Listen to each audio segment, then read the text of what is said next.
चलिए थोड़ा शांत हो जाइएगा। देखिए यहाँ पर भक्ति और सूफी परंपरा की बात करेंगे आज। आज जो है भक्ति और सूफी परंपरा, ठीक है ना। यहाँ पे भक्ति और सूफी परंपरा की बात करेंगे, ठीक है। चलिए यहाँ पे देखिएगा, सबसे पहले भक्ति के प्रकार कुछ हाइलाइटेड पॉइंट दिमाग में रखेंगे, उसके बाद धीरे धीरे आपका कंप्लीट होता चला जाएगा। भक्ति के प्रकार की बात करें तो भक्ति के प्रकार में एक होता है, देखिए सगुण, एक होता है सगुण, एक होता है निर्गुण। ये हम पहले ही बता चुके हैं। जो सगुण होता है ना, सगुण, वो सारा का सारा जो है, इसमें क्या होता है, देवी देवता के आकार प्रकार रंग रूप को माना जाता है। और निर्गुण में क्या होता है, इसमें निराकार ईश्वर की पूजा करते हैं। जैसे मुस्लिम लोग क्या करते हैं, अल्लाह को कोई मूर्ति वगैरह नहीं है। लेकिन यहाँ सगुण की बात करें, स्पेशली कोई देवी देवता को, कोई कृष्ण को, कोई राम को, कोई किसी न किसी को मानता है। तो ये हो गया सगुण और निर्गुण, ठीक है ना। तो ये भक्ति के प्रकार, ईश्वर की आराधना करने की बात है तो कोई लोग बैठ करके आराम से एक ही जगह बैठे हुए, उसके लिए कोई इधर उधर बात नहीं होती है। तो यहाँ सगुण और निर्गुण की बात करेंगे। आगे देखिएगा, एक आता है सूफी। अच्छा, सूफी शब्द का मतलब क्या है? सूफी शब्द का मतलब सूफ से बना है। सूफी, सूफ का मतलब ऊन। वो लोग जो है ऊनी वस्त्र का धारण करते थे, वो लोग सूफी कहे जाते थे। और ये सूफी में सबसे महत्वपूर्ण, देखिए ये जितने सूफी संत थे, ये लोग क्या करते थे, ईश्वर का आराधना करते थे। तो गीत गाते थे, आनंद मग्न होकर के, कहीं ना कहीं अपना कुछ न कुछ भजन कीर्तन करके ये जो है अपना ईश्वर को प्रभावित करने के लिए, ईश्वर को क्या करते थे कि प्रसन्न करने के लिए ये लोग क्या करते थे, ये लोग ऐसे करते थे, सूफी संत लोग। आगे देखेंगे। अब देखिए एक चीज और, पूजा प्रणाली का समन्वय। बस हाईलाइट देखिए, उसके बाद बुक पढ़ाते, बुक में क्लियर करेंगे। पूजा प्रणाली का समन्वय करेंगे तो यहाँ ब्राह्मणी विचारधाराओं का प्रचार प्रसार उस समय हो रहा था, और उसमें बुक ग्रंथ वगैरह सामने आ रहे थे। इसमें क्या था, एक चीज यह था कि स्त्रियों और शूद्रों और धार्मिक आस्थाओं का ब्राह्मणों को मंजूरी देना। स्त्रियों को पहले क्या होता था कि स्त्रियों को धार्मिक ग्रंथों में या कहीं कहीं देखिए पूजा पाठ में उनको स्थान नहीं दिया जाता था, जो शूद्र होते थे। इधर तो एक रामचरितमानस में पूरा बवाल खड़ा हो गया है, ढोल गंवार शूद्र पशुनारी असकल तारण के अधिकारी। अब क्या, ताड़न में ताड़यती माने पीटना, तो ढोल ढोल ढोल को पीटते रहिए, गंवार को पीटते रहिए। तो ये गलत जो है लोग इसमें उसकी जो है ये उदाहरण प्रस्तुत किया, नहीं गलत उसका जो है मतलब निकाल लिया। ऐसा होता नहीं है। तो यहाँ देखिएगा, स्त्रियों को और शूद्रों को धार्मिक आस्था, ब्राह्मणों को जो है क्या हुआ, मंजूरी। ये जितने जो है भक्ति आंदोलन हुए, भक्ति आंदोलन इन्हीं कालों में भक्ति आंदोलन की शुरुआत हुई, और यहाँ पूजा प्रणाली का समन्वय हुआ। आगे देखिएगा, इसमें जो है एक व्यक्ति आ गए, एक व्यक्ति जिसका नाम है रॉबर्ट रेडफील्ड। यहाँ ध्यान दीजिएगा, रॉबर्ट रेडफील्ड ने बताया कि एक दो तरह के यहाँ परंपराएं हो गई, एक महान परंपरा, एक लघु परंपरा। तो जो महान परंपरा था, ये परंपरा उच्च वर्गों के लिए था। उच्च वर्ग, जो बड़े बड़े उच्च वर्ग के लोग थे, इस परंपरा को अपनाए। और जो निम्न वर्ग के लोग थे, मध्यम वर्ग के लोग थे, वो निम्न परंपरा के जो प्रचलित पूजा पाठ को अपनाए। आज भी देखिएगा तो अमीर लोग होते हैं, बड़े उच्च कुल के होते हैं, उनका जो है पूजा पाठ, और जो निम्न वर्ग के होते हैं उनका पूजा पाठ में अंतर होता है। तो ये जो भक्ति आंदोलन की बात करें, इसमें आपको कैसे हुआ, ये सारी डिटेल्स आपको आगे बताते चलेंगे। थोड़ा सा पहले हाईलाइट समझ लीजिए। तो ये एक और बात देखिए, उस समय क्या हुआ कि जो मतलब सगुण भक्ति धारा के लोग थे, सगुण भक्ति धारा के, वो क्या करते, ईश्वर के रंग रूप को मानते थे, आकार प्रकार के। इसी के दरम्यान क्या था, एक जगन्नाथ को, जगन्नाथ का मतलब जग का नाथ, जग माने संसार का जो मालिक है, उसको हम लोग क्या कहते हैं, जगन्नाथ। और ये विष्णु का ही रूप था, ये विष्णु का रूप था।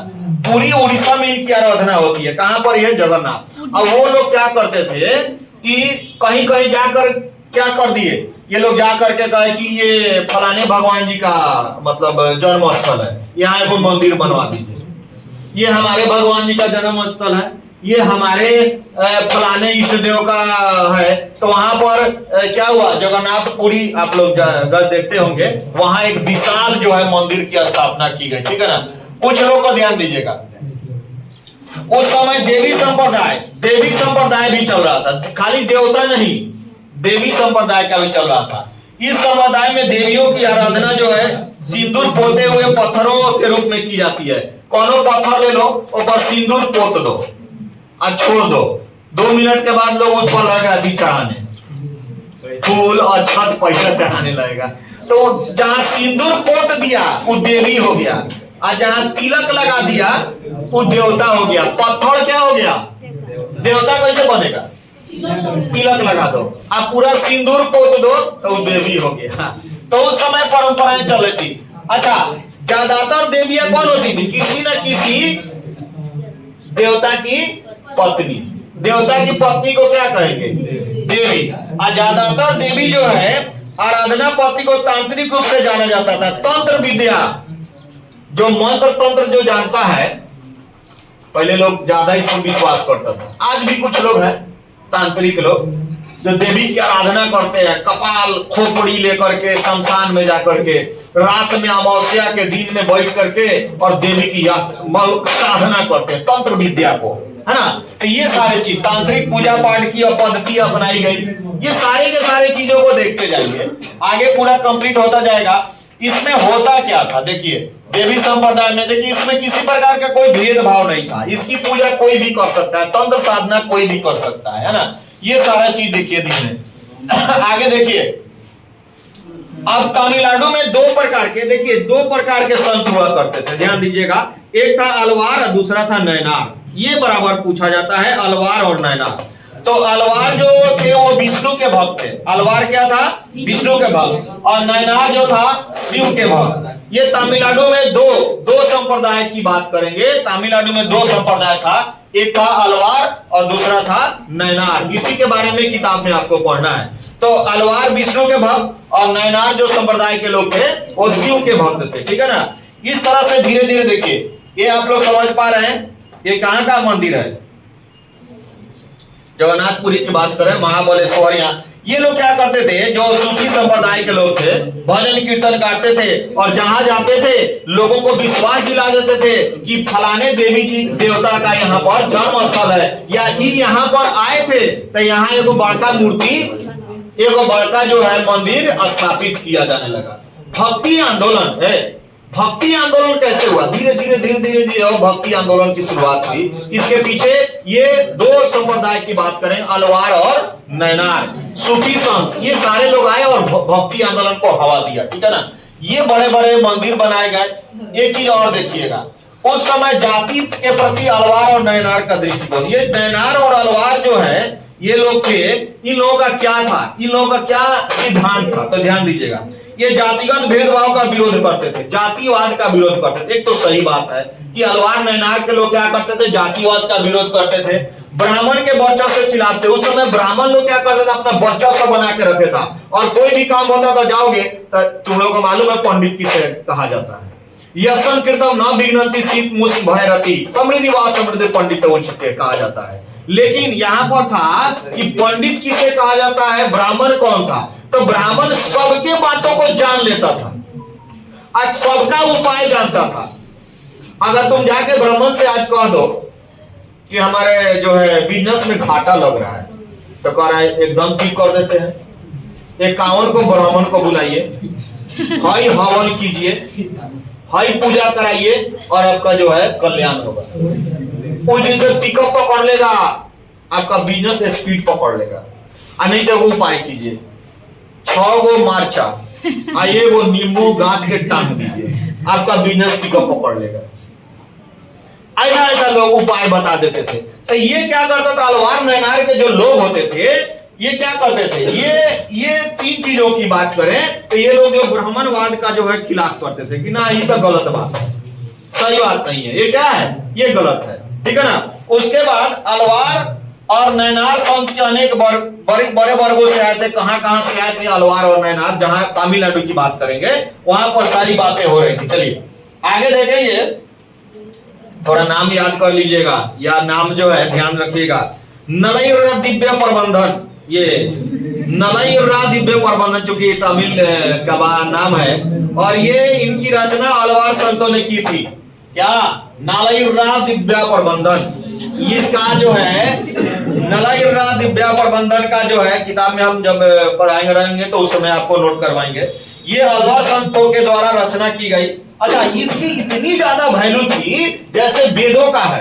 वेद 4 को, ऋग्वेद, अथर्ववेद, सामवेद और यजुर्वेद। वेद कितने हैं? 4। वेदांत कितने हैं? 6। पुराण कितने हैं? 18। उपनिषद कितने हैं? 108। ध्यान दीजिएगा। तो वेद 4 को था ना, इतना ही सम्मानित इसको, है ना। संस्कृत के जो 4 वेद थे, इन्हीं का जो है महत्वपूर्ण बताया, इसी कारण इसी परंपरा को सम्मानित किया जाता था, है ना। ये नलयिरा दिव्या प्रबंधन की रचना करने वाले जो अलवार संत थे, इनकी जो ये रचना थी, ये बुक जो देख रहे हो, ये बुक में इन्होंने बताया कि कैसे कैसे हम अपने सिद्धांतों को कैसे रखें। और ब्राह्मणों का ये लोग जो सिद्धांत, ब्राह्मण जो नियम कानून बनाए थे, उसका ये पुरजोर विरोध करना शुरू कर दिए थे। धीरे धीरे ब्राह्मणवाद का ये लोग घोर जो है आलोचक थे, ठीक है ना। अब आगे देखिएगा, आगे देखिए, यहां पर एक चीज और देखिएगा। उस समय केवल पुरुष ही नहीं, स्त्री भी संत थी, और इनमें सबसे महान थी अंडाल, जो विष्णु के भक्त थी। ध्यान दीजिएगा, अंडाल जो थी विष्णु के भक्त थी, और विष्णु को अपना पति मान ली थी, और विष्णु से ही प्रेम करने लगी थी। कौन?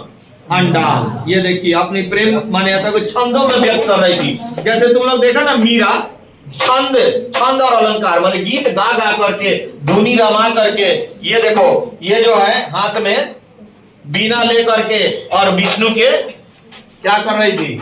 भजन गाना। अपने आप को विष्णु, मतलब विष्णु की पत्नी के रूप में, अपने जो है विष्णु के ये जो है अपने आप को उस जगह पे मानते थे। और अंडाल विष्णु भक्त थे, ठीक है, विष्णु के भक्त थी। दूसरा था करई काल्लम्मा यार। ध्यान दीजिएगा, इसका भी नाम आप लोग दिमाग में रखिएगा। 2 स्त्री संतों की बात करें तो पहला था, ये देखिए, अंडाल। दूसरा था करईकाल।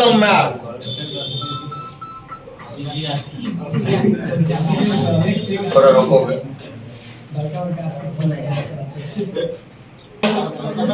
चलो, स्त्री संतों की बात करें, ध्यान दीजिएगा।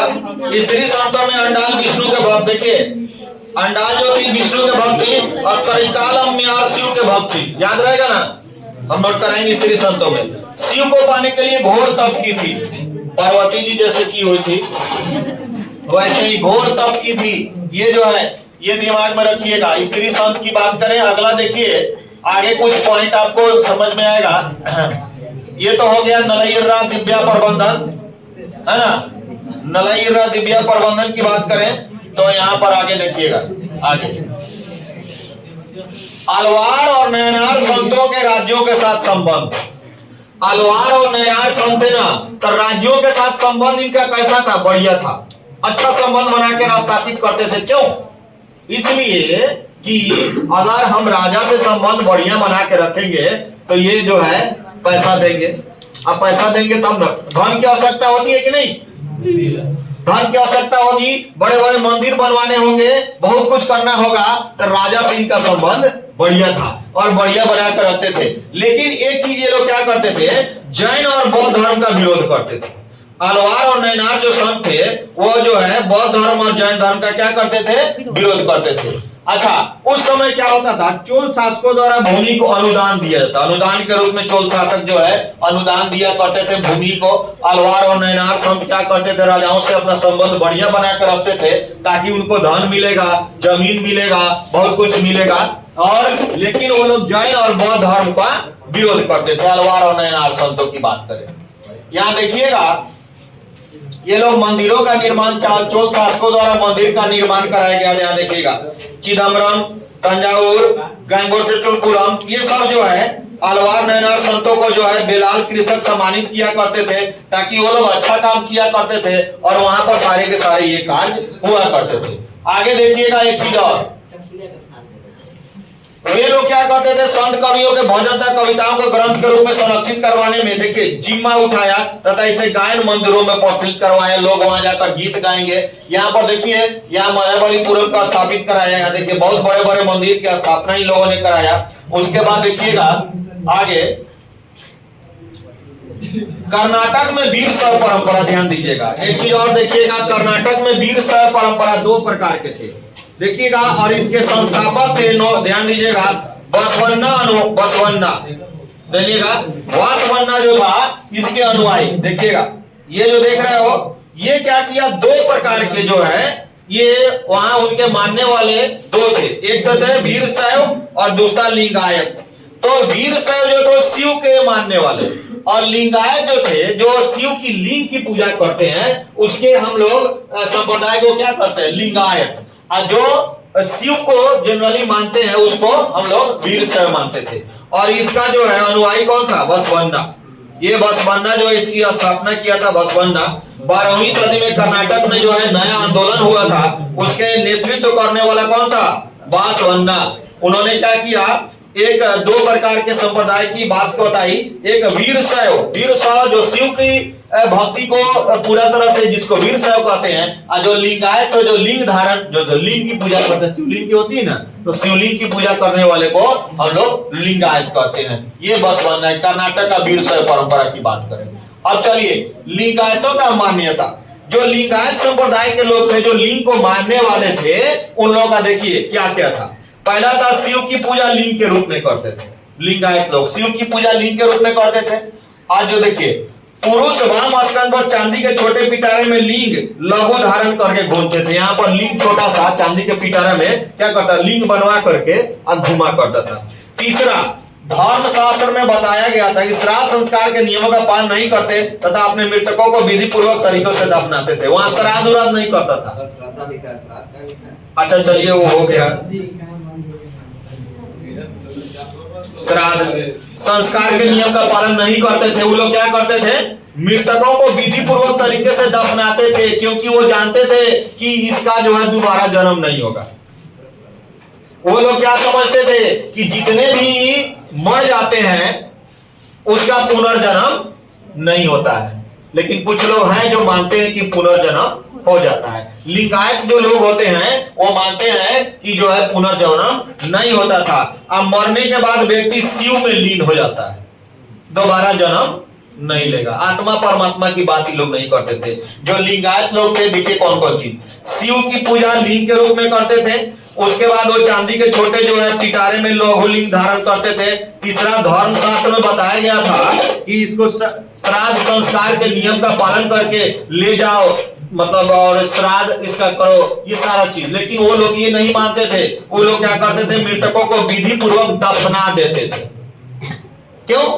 क्योंकि उन लोगों को मानना था कि मरने के बाद लोग क्या हो जाता है, शिव में लीन हो जाता है, इनका पुनर्जन्म नहीं होता है। इन्होंने पुनर्जन्म की मान्यता पर प्रश्न चिन्ह लगा दिया। लेकिन ब्राह्मण लोग क्या करते थे कि जो है जो मर जाता है वो क्या बन जाता है, क्या बन जाता है, कुछ न कुछ बन जाता है, चिड़िया बन जाए, पशु बन जाए, क्या बन जाए, क्या बन जाए। और उसके लिए क्या करना है, जब मरने के बाद रात्रि में उनके लिए भोजन रख दिया जाता है। कहां पर, हाँ भोजन कहीं ले आकर रख दीजिए। और वहां पर सुबह में देखा जाता है किसके पैरों का चिन्ह है, बालू पर। और वहां पे क्या होगा, अगर कोई चिड़िया जो है तो कहो ये चिड़िया बन गए, अगर कुत्ता आ गया तो ये कुत्ता बन गए।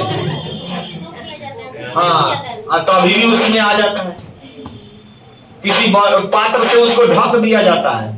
लेकिन कोई ना कोई जीव जंतु उसको खाएगा तो उसके पैरों के निशान पड़ जाएंगे।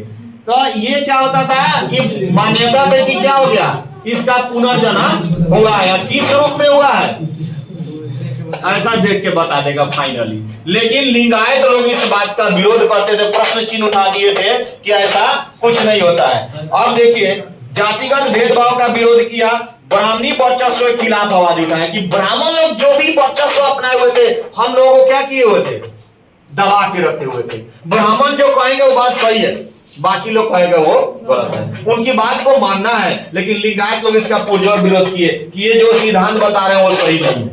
ये सारे के सारे लिंगायत लोग किया करते थे। दूसरी बात है व्यसन विवाह तथा विधवा विवाह का देखिए पहले क्या होता था, बाल विवाह होता था, बचपन में विवाह हो जाता था।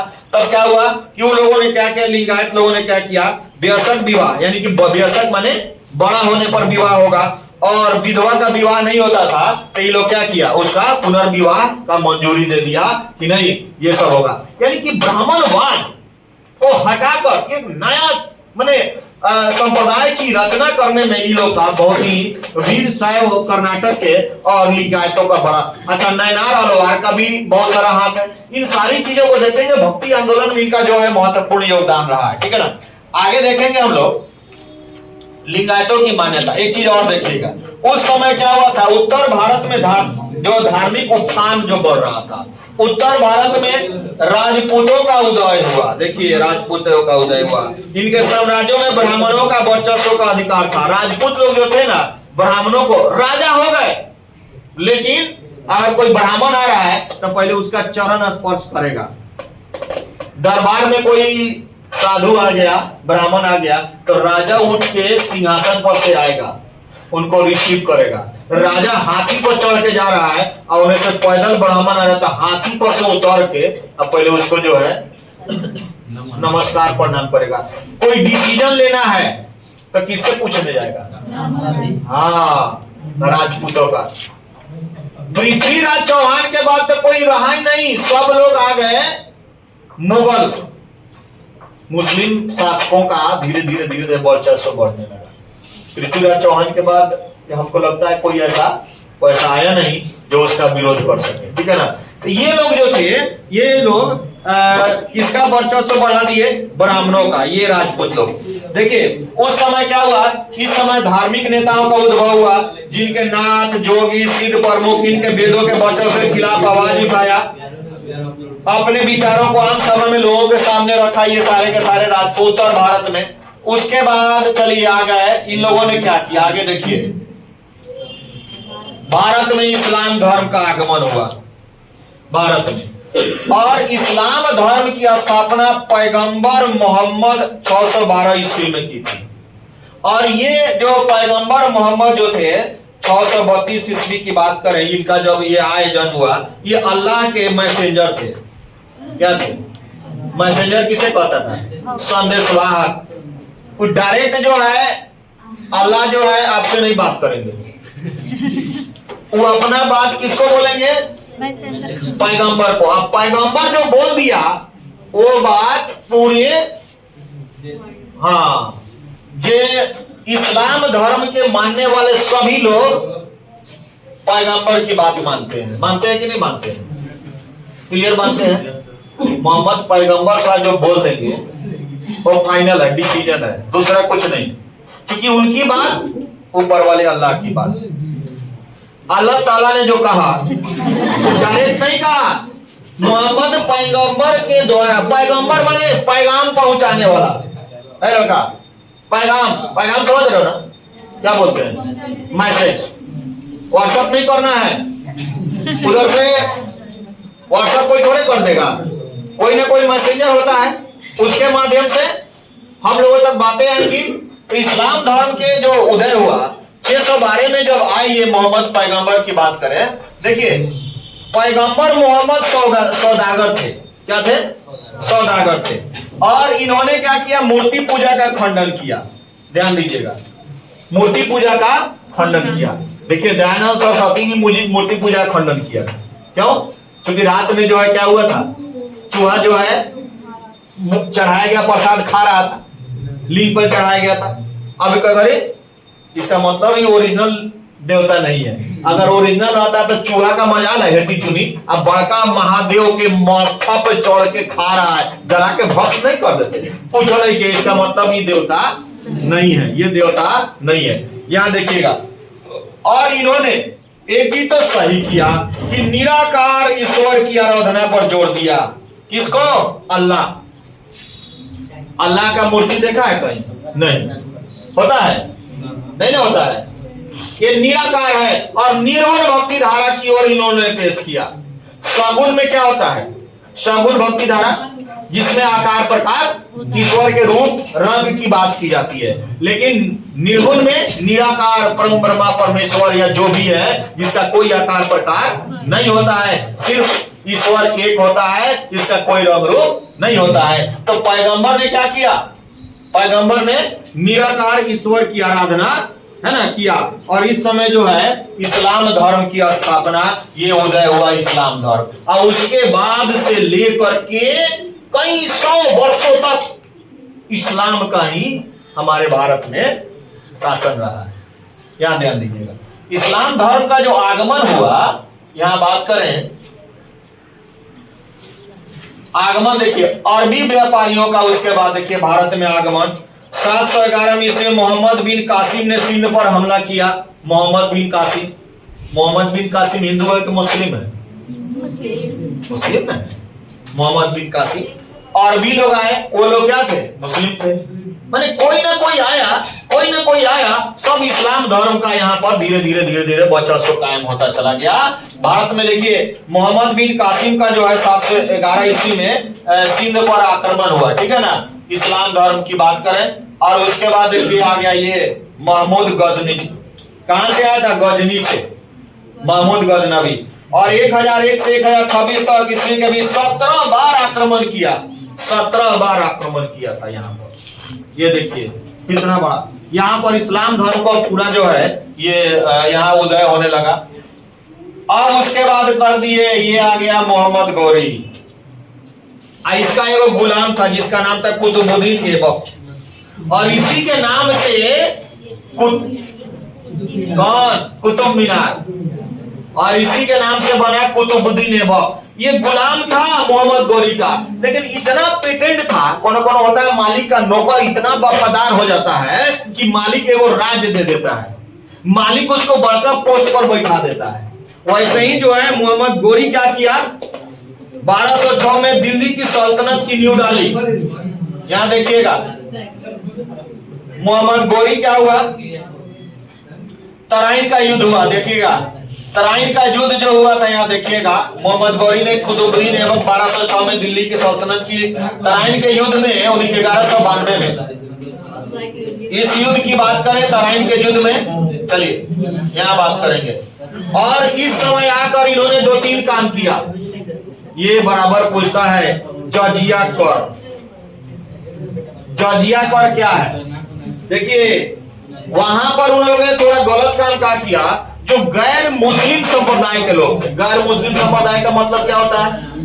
जो मुस्लिम नहीं होते थे, उन लोगों पर जजिया कर लगा दिया। उन लोगों ने क्यों जजिया कर लगाया कि अगर हम जजिया कर लगाएंगे तो इसके डर से लोग क्या करेंगे, धर्म परिवर्तन करा लेंगे, मुस्लिम धर्म को अपना लेंगे। क्योंकि कुछ कमजोर थे, माने गरीब किस्म के लोग थे जो जजिया कर दे नहीं पाते थे, तो जानते थे कि मुस्लिमों को जजिया कर नहीं लगता है, लेकिन हिंदुओं को या अन्य जातियों को क्या करता है, जजिया कर लगा दिया। और जजिया कर जो है मुस्लिम, जो गैर मुस्लिम का मतलब जो मुस्लिम नहीं है, उस पर क्या किया ये। अच्छा एक और दिमाग में रखिएगा, मुगल वंश के अंतिम शासक बहादुर शाह जफर अंतिम शासक, ये जो है यहाँ देखिए जजिया कर लगा करके और इन लोगों को जबरदस्ती जो है। अच्छा एक और, जो इस्लाम धर्म ने क्या शिक्षाएं दी, इसको ध्यान देगा। इस्लाम धर्म में शिक्षा क्या क्या है, याद रख लीजिएगा। इस्लाम ने क्या क्या शिक्षा दिया। पहला, अल्लाह एकमात्र ईश्वर है, पैगंबर मोहम्मद उनके दूत हैं। दूत मतलब पैगाम पहुंचाने वाले दूत कहा जाता है, जो ईश्वर की बातों को कहां लाता है, ईश्वर की बातों को आम जनता तक पहुंचाता है, ठीक है ना। उसके बाद देखिएगा एक चीज उन्होंने और बताया कि दिन में कई बार नमाज पढ़ना है, 5 बार नमाज पढ़ना है। पढ़ता है लोग, दिन में कई बार नमाज पढ़ता है, 5 बार। ये किसने बताया? पैगंबर मोहम्मद पैगंबर ने। अब पैगंबर को किसने बताया? ईश्वर ने, अल्लाह ने। और वो आकर के बता दिया कहाँ? हाँ यहाँ के लोग, इस्लाम धर्म के मानने वाले। एक चीज और उन्होंने बताया, रमजान के 1 महीना रोजा रखना है। किसने कहा? पैगंबर। ये जो देख रहे हो ना, इन्होंने जो जो बातें कही उसको ध्यान से समझो। एक बात क्या, अल्लाह एकमात्र ईश्वर है, अब पैगंबर उनके दूत हैं, ठीक है ना। ये इस्लाम धर्म की प्रमुख शिक्षा क्या है? 5 गो।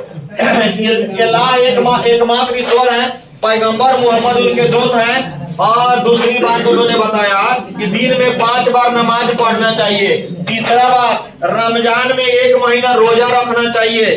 चौथा, खैरात बांटना यानी कि दान देना, गरीबों को क्या करना है? अच्छी बात है, खैरात बांटना। खैरात उसका 10% बांट देना चाहिए, सही बात है। आप जितना कमाते हो 1 लाख तो 10,000 बांट देना चाहिए। हम तो पूरा बांटते हैं, लगभग 50 को लेकर फ्री में पढ़ के भाग जाता है।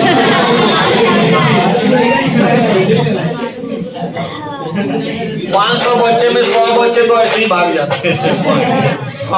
दो ऐसे पैसा दिया नहीं दिया, ये तो खैरात ही हुआ। खैरात तो छोड़िए। उसके बाद अगर कोई बच्चा का कलम कॉपी किताब घट गया तो हम खरीद के देते हैं। कौन हो? हमसे बोलो, जिसको घट रहा हमसे बोलो, कलम कॉपी किताब खरीद के देंगे, कोई दिक्कत नहीं। अच्छा, साल में कम से कम है पूरे लाइफ में 1 बार हज की यात्रा जरूर करना है। मक्का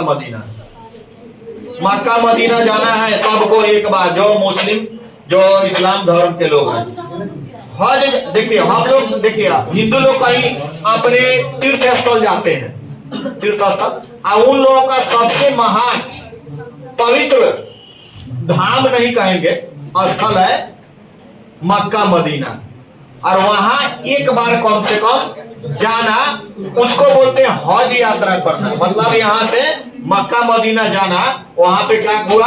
हज यात्रा करना। तो इस्लाम धर्म में ये 5 शिक्षाएं हमें दी गई है कि अल्लाह एकमात्र ईश्वर है, दिन में 5 बार नमाज पढ़ना है, रमजान के महीने में रोजा रखना है, खैरात बांटना है, ठीक है, और हज के लिए मक्का मदीना जाना है। ये सारी बातें बताई गई, ये शिक्षाएं। चलिए एक चीज और बताएंगे। उस समय उल्मा, ये ध्यान दीजिएगा, उल्मा कौन होते हैं? उल्मा इस्लाम धर्म के ज्ञाता। जैसे हम लोग रामायण महाभारत गीता ये सारे चीज हिंदुओं का होता है, वो जाएगा पंडित। और इस्लाम धर्म के पूर्ण ज्ञाता को हम लोग क्या कहेंगे? उल्मा। उल्मा क्या कहेंगे? उल्मा। समझ रहे हो? एक चीज और बात समझिए, शरिया। शरिया वो कानून है। शरिया क्या है? कानून है। ये देख रहे हो ना, कानून का एक ये निर्देश देता है। कोई भी प्रॉब्लम होगा, कोई भी प्रॉब्लम होगा, इस कानून को उलट कर देखिए, शरिया कानून क्या कहता है। कोई लड़की या महिला जो बुर्का नहीं पहनती है, तो उसके लिए कानून क्या है? कहां से देखना है हमको? शरिया कानून है। सरिया माने होता है रॉड, छड़, तो तालाबे से नहीं। सरिया माने होता है कथी? रॉड या छड़। तो यहाँ पर शरिया कानून क्या है? शरिया कानून ये बताता है कि जो है इस्लाम धर्म को निर्देशित करने वाला कानून क्या कहलाता है? शरिया। और एक और शब्द का वहां देखिएगा, जिम्मी। जिम्मी शब्द प्रयोग गैर मुस्लिम लोगों के लिए किया था। जिम्मी, जिम्मी क्या है? जो गैर मुस्लिम है उसको क्या? जिम्मी। और शरिया क्या है? जो इस्लाम धर्म को निर्देशित करने वाला कानून है। और उल्मा कौन है? उल्मा इस्लाम धर्म के ज्ञाता कौन, क्या बोलते हैं? उल्मा, ठीक है। आगे देखिए। अच्छा, एक चीज जानते हो समुदाय के नाम? ध्यान से सुनो। पहले ना हिंदू था ना मुस्लिम था। हिंदू मुस्लिम नाम नहीं था, नामे नहीं था हिंदू मुस्लिम। बाद में जाकर नाम पड़ा हिंदू मुस्लिम सिख ईसाई। लेकिन हम हिंदू मुसलमान की बात करें, जो जहां से आया था ना उसको वही कहते थे। हिंदू मुसलमान कहीं नहीं था, हिंदू मुसलमान नहीं था। क्या नाम था? देखिए, जो तुर्की से आए उसको तुरुस कहते थे, जो तजाकिस्तान से आए उसको ताजिक कहते हैं, जो फारस से आए उसको फारसी कहते हैं। प्राचीन काल में कई बार ब्राह्मण लोग इनको मले शब्द का मले शब्द का प्रयोग किया है ब्राह्मण लोग। बात समझ रहे हैं ना? यहाँ पर हिंदू मुसलमान नहीं था, यहाँ पर बात था कि जो जहां से आया उसका नाम वही। तजाकिस्तान से आया, अफगानिस्तान से आया, अरब से आया है, फ्रांस से आया था कोलोन कह दिए, फ्रांस से आया हिंद चीन में तो क्या कह दिया कोलोन। वैसे ही नाम पढ़ते चला गया। ये लोग समुदाय का नाम कैसे रखता था अगर पूछा, हाँ जो जहां से आता था उसी समुदाय का उसको नाम हम लोग रख दिया करते थे। आगे देखिएगा, तो ये जितना आप लोगों ने देखा ये सारा का सारा दूसरे, देखिए इसमें अभी बहुत सारा है। देखिए आप लोग जो है एक बार किताब को रिवीजन जरूर कीजिएगा, किताब को रिवीजन कर लीजिएगा। अच्छा, इसके बाद आपको इसके आगे का दूसरे पार्ट में, दूसरे वीडियो में जो है आपको पूरा वर्णन मिलेगा, पूरा जो है क्लियर आप लोगों को कंप्लीट करा दिया जाएगा। और इसके आगे के वीडियो के लिए मेरे नेक्स्ट वीडियो में देखें। और इसके पहले सारे जो है हिस्ट्री का, हिंदी का और इंग्लिश का जो भी आपको चैप्टर बाई चैप्टर वीडियो उपलब्ध करा दिया गया है। और इसको पाने के लिए आगे के लिए सब्सक्राइब कर लेंगे और बेल आइकन प्लीज दबा देंगे, ताकि जो है आपको ऐसा ही मटेरियल मिलते रहेंगे। तो 10th क्लास और इंटर के लिए जो है दामे का नया ट्रिक के साथ आपको उपलब्ध कराया जाएगा। तब तक के लिए चलिए धन्यवाद, और बेल आइकन दबाइएगा और इसको जो है सब्सक्राइब कर चलिए।